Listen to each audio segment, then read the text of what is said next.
guys, so there has been so much debate about calcium in dairy and how dairy has so much calcium, and I keep telling you to abstain from dairy as much as possible.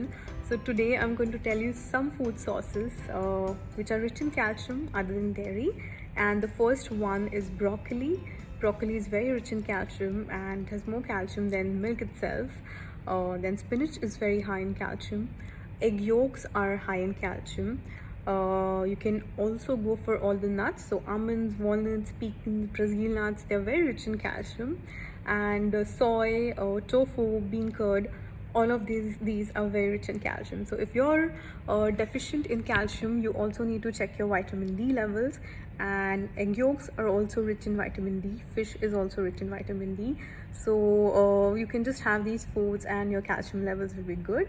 And just stick to these foods. And dairy causes a lot of inflammation in your body. That is the main reason why I always say abstain from dairy. So I hope you like this health tip, and always remember, it's never just a diet, it's always a lifestyle. So stay healthy, stay fit, stay grateful, and stay blessed.